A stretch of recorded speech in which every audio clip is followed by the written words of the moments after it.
We have Senator Rand Paul on all the time, Mr. Commissioner, and he's constantly banging on about his criminal referral for Dr. Fauci.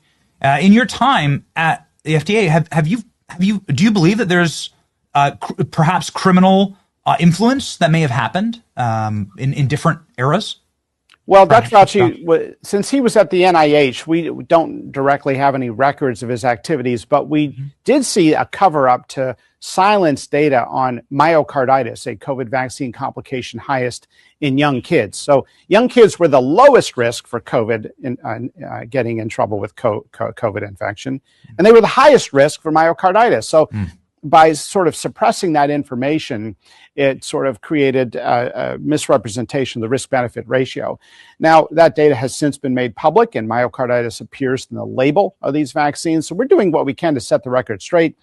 But look, when we came to office, we walked into a mess. We had been funding a lab in Wuhan, China, that likely brewed up the virus that killed 25 million people.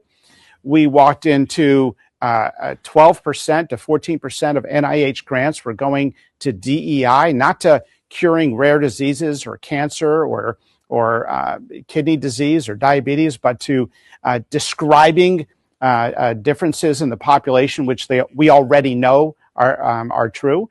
So we walked into a mess. And so what we wanted to see was money go towards important things that have to do with the well-being of kids. Addressing the 40% of American kids that have a chronic disease, having SNAP waivers for the first time in government, where Brooke Rollins has said now 20 states have applied for these SNAP waivers where you don't have to use taxpayer dollars for junk food in the SNAP program. So we're not afraid to go radical, and that's exactly where we're going.